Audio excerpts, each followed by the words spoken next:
अग्निपथ योजना से जुड़ी, जिसको लेकर के पहाड़ पर सियासत अब तेज हो चुकी है। इस योजना को लेकर के आम आदमी पार्टी का विरोध सामने आ रहा है।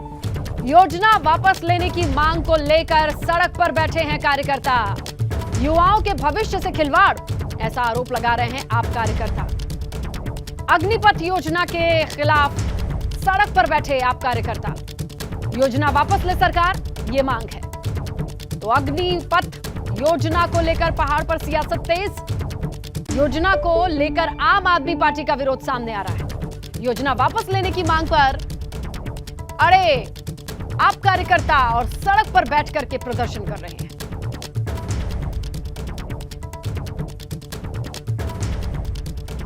तो देखिए, इसी बीच खबर यह है कि देहरादून से विरोध के चलते उपासना एक्सप्रेस को रद्द करना पड़ा है। देहरादून से हावड़ा जाने वाली उपासना एक्सप्रेस को रद्द करना पड़ा है। तो देखिए, ट्रेन संचालन भी बुरी तरीके से प्रभावित है, चाहे उत्तर प्रदेश या उत्तराखंड। उत्तराखंड से भी खबर आ रही है कि उपासना एक्सप्रेस को रद्द करना पड़ा है, जो कि हावड़ा की तरफ जाती है और वहां से आती है। दोनों ही स्थिति में आवाजाही बाधित है और इस ट्रेन को रद्द करना पड़ा है। बढ़ते आक्रोश को देखते हुए यह बड़ा फैसला लिया गया है। हावड़ा से देहरादून भी नहीं आएगी उपासना एक्सप्रेस। रेलवे को जिस तरीके से क्षति पहुंच रही है, जिस तरीके से बोगियों में, इंजन में आग की तस्वीरें देखी, उसे देखते हुए रेलवे विभाग ने यह बड़ा कदम उठाया है। उपासना एक्सप्रेस कैंसल। अग्निपथ योजना को लेकर एबीपी गंगा से बातचीत की है सीएम धामी ने, जहां पर उन्होंने कहा है कि अग्निवीरों को हर क्षेत्र में प्राथमिकता दी जाएगी और शांति का रास्ता सभी लोग अख्तियार करें। सभी लोगों से विरोध प्रदर्शन रोकने की भी अपील की सीएम पुष्कर सिंह धामी ने। सबसे अच्छा जो हो सकता है वो ही करेंगे, ये भी कहा सीएम पुष्कर सिंह धामी ने। तो देखने अग्निपथ योजना को लेकर के जब उनसे सवाल किया गया तो क्या कुछ कहा सीएम ने, सुनिए। पूरे प्रदेश भर में अग्निपथ योजनाओं को लेकर विरोध प्रदर्शन चल रहा है। किस तरह से आप मुख्यमंत्री के तौर पर देखिए, हमने कहा है कि अग्निपथ योजना में उत्तराखंड सरकार जो भी इसमें नौजवान अपनी नौकरी पूरी करने के बाद आएंगे, उनको हम लोग हर क्षेत्र में प्राथमिकता देंगे। पुलिस डिपार्टमेंट है, हमारा आपदा प्रबंधन है, अन्य विभाग हैं, और हर प्रकार से कोशिश करेंगे सबको समायोजित करें। सर, विरोध प्रदर्शन नहीं थम रहा है सर, किस तरह से देखते हैं? अब तक 400 FIR हो चुके हैं पूरे प्रदेश भर में। नहीं, हम सभी से अपील कर रहे हैं कि इस समय में कोई भी विरोध प्रदर्शन नहीं होना चाहिए। हमारे सारे नौनिहाल, उनको भविष्य में विभिन्न स्थानों पर जाकर देश की सेवा करनी है, तो निश्चित रूप से वो शांति का मार्ग अपनाएंगे सभी लोग। और निश्चित रूप से हम लोगों ने जो भी उत्तराखंड सरकार ने तय किया, सबसे अच्छा जो हो सकता है वो करेंगे। लास्ट में लोगों से अपील? हाँ, निश्चित रूप से मैंने कहा कि सभी से हम अपील कर रहे हैं कि अभी शांति का रास्ता सभी लोग अपनाएं। बिल्कुल। मुख्यमंत्री पुष्कर सिंह धामी का कहना है कि पूरे प्रदेश भर में जिस तरह से विरोध प्रदर्शन अग्निपथ योजना को लेकर चल रहा है, लोगों से अपील कर रहे हैं कि यह योजना लोगों के लिए और देश के हित के लिए है। अपने सहयोगी कैमरा पर्सन मरमर रावत के साथ विनोद कुमार, एबीपी गंगा, देहरादून। तो बड़ी खबर, सीएम पुष्कर सिंह धामी ने बयान दिया है, ये बात कही है एबीपी गंगा से खास बातचीत में बोले हैं सीएम पुष्कर सिंह धामी कि अग्निवीरों को हर क्षेत्र में प्राथमिकता मिलेगी, ये सुनिश्चित करने की कोशिश की जाएगी। शांति का रास्ता लोग अपनाएं, ये भी अपील की।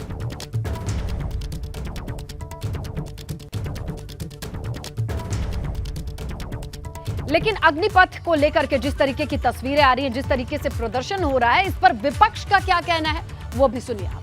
हमारी ये मांग है कि जो बच्चे एजिटेशन कर रहे हैं उनके संग सही से हैंडल किया जाना चाहिए था, और कांग्रेस ने कहा भी था कि हम उनको नेतृत्व भी प्रदान करेंगे ताकि कोई राष्ट्रीय संपत्ति को नुकसान ना हो। उसके बावजूद जिस तरीके से उनको मारा पीटा गया, बच्चों ने जान बचाने के लिए नहर में अपने कूद मारी है, जो मैं देख रहा था, जो बहुत ही अफसोसजनक है। हम इन सब चीज़ों को लेकर आज दिन भर का हमारा उपवास है। हमारी मांग यही है सबसे पहले तो कि ये जो बच्चों पे केस हुए हैं, सारे केस तुरंत तत्काल सरकार वापस ले, और साथ ही साथ अग्निपथ योजना देखिए, या तो सीधी उंगली से घी निकलेगा, वरना टेढ़ी उंगली से अगर घी निकलेगा तो वैसे ही होगा जैसे किसान आंदोलन में हुआ। शांतिपूर्वक प्रदर्शन होंगे, पूरे देश भर में देश भर का युवा एकत्रित होगा और फिर इनको कानून वापस लेना पड़ेगा। चलिए अब आपको दिखाते हैं उत्तराखंड में शहर शहर अग्निपथ योजना के विरोध में पुलिस प्रशासन किस तरीके से अलर्ट है। पहली तस्वीर, मसूरी से छात्रों ने अग्निपथ योजना के विरोध में प्रदर्शन किया। इसके अलावा कोटद्वार में भी इसका विरोध देखने को मिला। खटीमा की बात करें तो अग्निपथ योजना के प्रदर्शन के अलर्ट को देखते हुए पुलिस ने सख्ती दिखाई और किस तरीके से गश्त कर रही है पुलिस प्रशासन। नजर इस बात पर है कि प्रदर्शन उग्र और हिंसक ना हो, क्योंकि जगह जगह से जो तस्वीरें आई हैं वो पुलिस प्रशासन को सचेत करने के लिए है।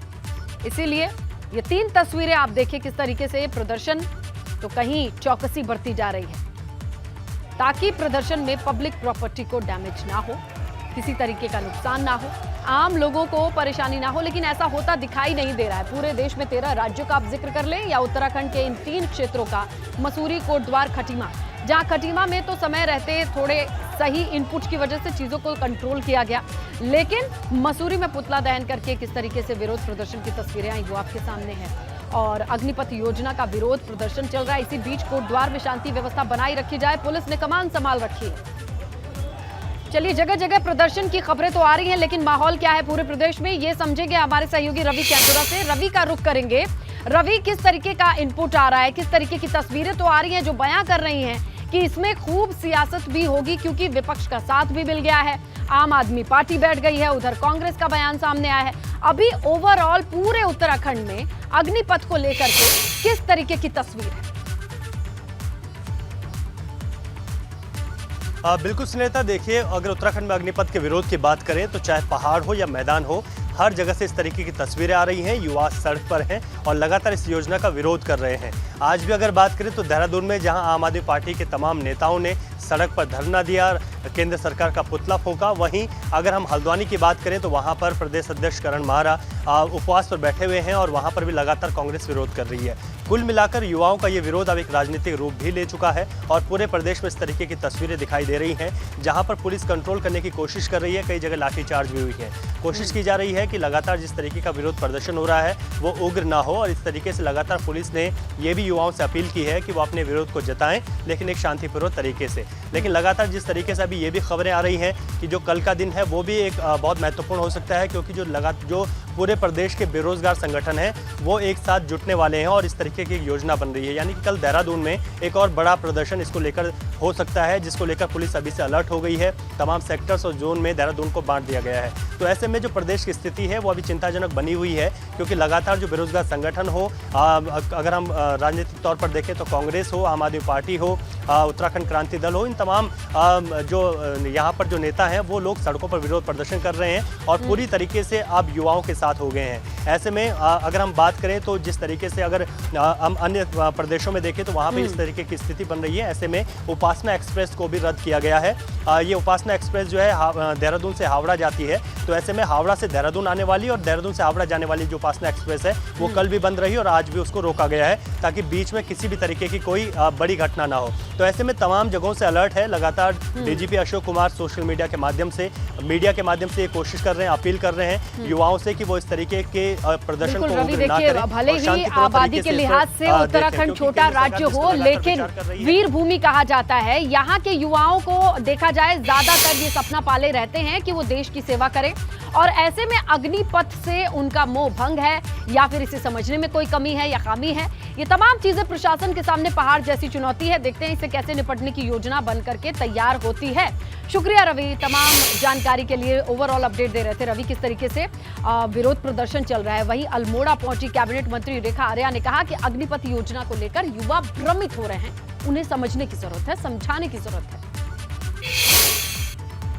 प्रधानमंत्री मोदी जी जो कोई भी योजना लेकर आते हैं वो जनहित में लेकर आते हैं, और अब तक में उनकी ऐसी सारी योजनाएं जो एक गरीब के उत्थान के लिए आवश्यक हैं, मैं समझती हूँ कि उनका सबका स्वागत हुआ है।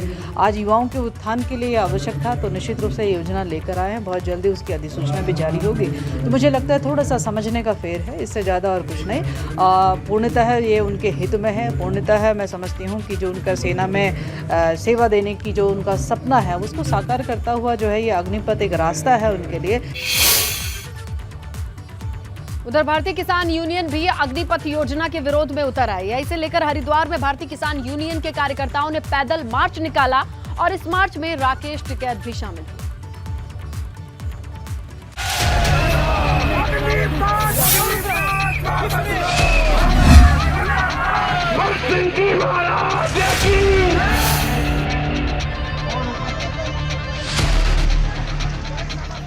अग्निपथ योजना के विरोध में भारतीय किसान यूनियन भी सड़क पर उतर आई है। हरिद्वार में राकेश टिकैत के नेतृत्व में भारतीय किसान यूनियन के कार्यकर्ताओं ने पैदल मार्च निकाला। किसान नेताओं ने काली पट्टी बांधकर विरोध जताया। किसान यूनियन की मांग है कि अग्निपथ योजना को रद्द किया जाना चाहिए। अग्निपत्र योजना वापसी हो, ये बेहद खतरनाक पॉलिसी है। इससे 4 साल में लोग रिटायर होंगे मिलिट्री से, तो वे घर नहीं जाएंगे अपने। जिन्हें आपने बंदूक चलानी सिखाई थी वो कहाँ जाएंगे भाई? या तो उनको लाइसेंस दे दो, अपनी को जब जरूरत पड़ेगी भाई, जब सरकार बुला ले। तो ये योजना ही गलत है। भारतीय किसान यूनियन के 3 दिवसीय चिंतन शिविर में 21 प्रस्ताव पास किए गए। किसान यूनियन ने फैसला लिया है कि अग्निपथ के विरोध में 30 जून को बड़ा आंदोलन किया जाएगा। जो ये बच्चे आत्महत्या पर उतारू हो रहे, आत्महत्या करने लग रहे, तो इन पर रोक लगाओ, इनकी बात मानने जा।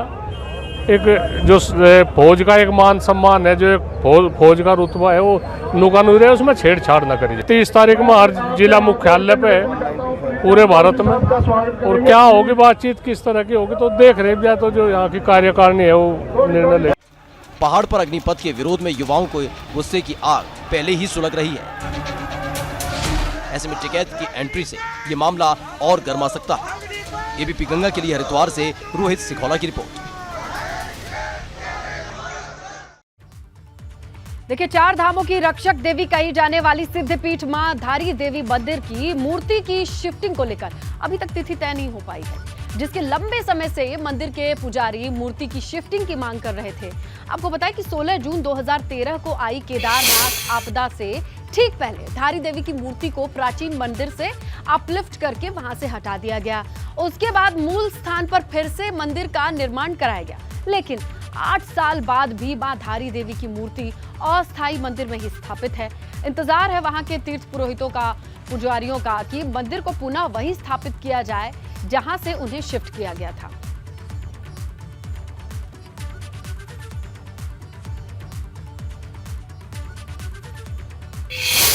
कंपनी से ही कहना है कि भाई भविष्य में कोई अगर भयंकर कोई अगर वो होता है, फ्लड आता है, तो उसमें यहाँ की मेंटेनेंस आप करेंगे। नीचे जो सल्ट आएगा या कोई लकड़ पत्थर आएगा, उसकी बस ये हमको लिख के दे दें और हम जल्दी से जल्दी देवी को शिफ्ट करें। केदारनाथ यात्रा के दौरान गौरीकुंड में एक यात्री खाई में गिर गया। सूचना मिलते ही एसडीआरएफ की टीम मौके पर पहुंची और रात के घनघोर अंधेरे में सर्च ऑपरेशन चलाया गया और यात्री की खोज की, लेकिन यात्री का कहीं पता नहीं चल सका। इस दौरान सर्च टीम को मंदाकिनी नदी में एक शव दिखाई दिया, जिसका रेस्क्यू कर पुलिस को सुपुर्द किया गया। रेस्क्यू टीम ने शव को बॉडी बैग में डालकर नदी के तेज बहाव को पार करते हुए मुख्य मार्ग तक पहुंचाया। जिला पुलिस को सुपुर्द किया। मृतक की शिनाख्त मध्य प्रदेश के बैजनाथ मिश्र, जिनकी उम्र 69 साल है, इस रूप में।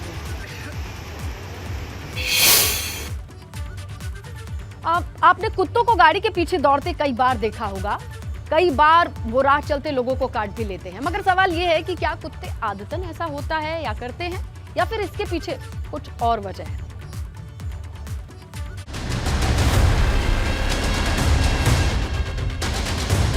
गाड़ियों के पीछे कुत्तों की रेस की तस्वीर हर शहर में नजर आती है। स्ट्रीट डॉग्स न सिर्फ गाड़ियों के पीछे दौड़ते हैं, बल्कि कई बार ये हादसों की वजह भी बनते हैं।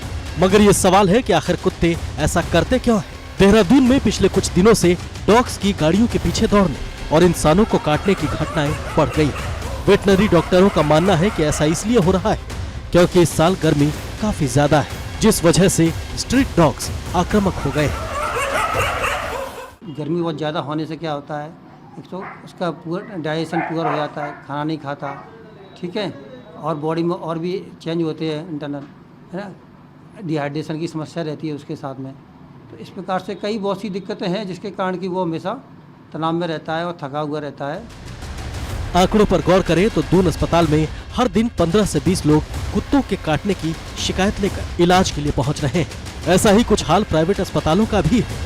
डॉक्टर बताते हैं कि गर्मी बढ़ने के कारण स्ट्रीट डॉग्स में डिहाइड्रेशन होने से उनके स्वभाव में बदलाव आता है और वो आक्रामक हो सकते हैं। टेम्परेचर तो सभी के लिए थोड़ा सा दिक्कत तो करता ही है, और कुत्तों में ज़्यादा थोड़े से, आपने सही कहा, कुत्तों को पसीना नहीं आता, पसीना बहुत कम आता है कुत्तों को, तो इसलिए गर्मी से वो ज़्यादा परेशान होते हैं। वो जीभ से ही थोड़ा सा उसको जो होता है ना, राहत मिलती है, जीभ बाहर निकालता है तो राहत मिलती है। देखने में यह भी आया है कि गर्मी के दिनों में कुत्तों की इंसानों को काटने की संभावनाएं ज्यादा पाई गयी। भीषण गर्मी में हम कई तरह से अपना ख्याल तो रख रहे हैं, लेकिन हम इंसानों पर निर्भर इन डॉग्स की देखभाल करने वाले ज्यादा लोग नहीं, खासतौर पर स्ट्रीट डॉग्स जो 12 महीने खुले आसमान के नीचे रहते हैं। एबीपी गंगा के लिए देहरादून से रवि कैंतुरा की रिपोर्ट। हेल्पलाइन 1064 पर तेजी से शिकायतें मिल रही हैं। देखिए, 2 महीने के भीतर 1000 से ज्यादा शिकायतें आई हैं। 1000 शिकायतों में से 71 शिकायतों की तो पुष्टि भी हो चुकी है, 6 की गिरफ्तारी हो चुकी है। सबसे ज्यादा भ्रष्टाचार की शिकायतें राजस्व विभाग की हैं। राजस्व विभाग के अधीन लेखपाल, पटवारी, कानूनगो, तहसीलदार, कलेक्ट्रेट के विभिन्न संवर्ग के कर्मचारी शामिल हैं।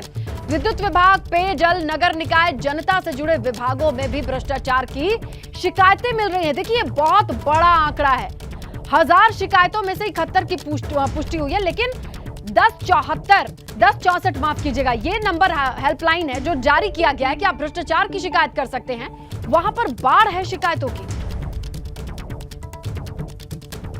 उत्तराखंड में बारिश का अलर्ट है, भारी बारिश का अलर्ट है, और देखिए चेतावनी जारी की गई है मौसम विभाग की ओर से। येलो अलर्ट भी है, जहां बारिश का दौर जारी तो है ही, इसके साथ ही बारिश से 4 धाम यात्रा भी प्रभावित बताई जा रही है, और कुल मिला के आ रहे यात्रियों को परेशानी पेश आ रही है।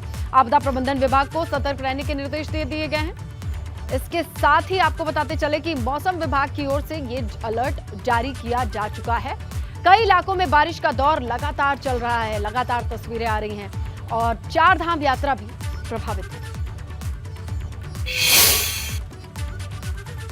वहीं बद्रीनाथ धाम में बारिश की वजह से कड़ाके की ठंड हो गई है। यात्री ठंड में तप्त कुंड में स्नान करके भगवान बद्री विशाल के दर्शन कर रहे हैं।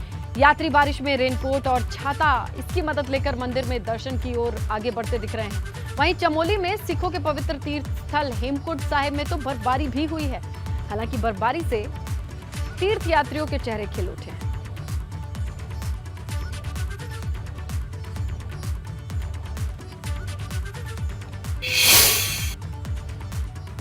उधर मौसम बिगड़ने की आशंका को लेकर पर्यटन विभाग की तरफ से पर्यटकों के लिए एडवाइजरी जारी कर दी गई है। पर्यटकों से कहा गया है कि वो मौसम से जुड़ी जानकारी लेने के बाद ही 4 धाम यात्रा करें।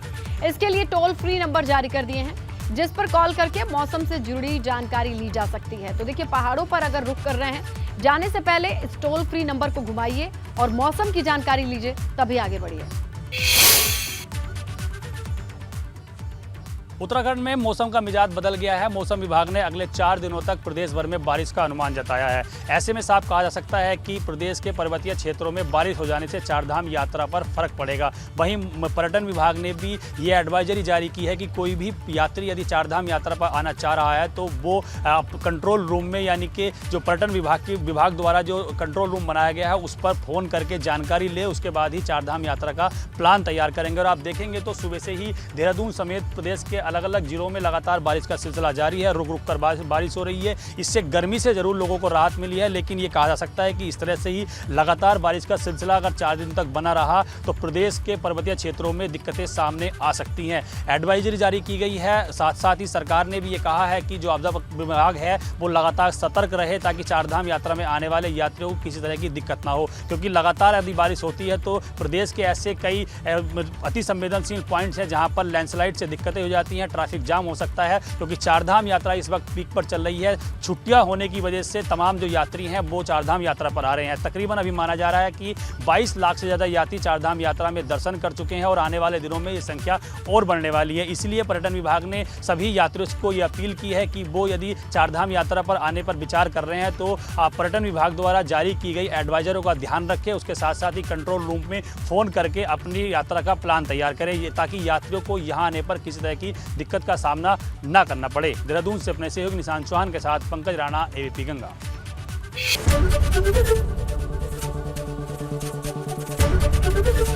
एबीपी गंगा, खबर आपकी, जुबान आपकी।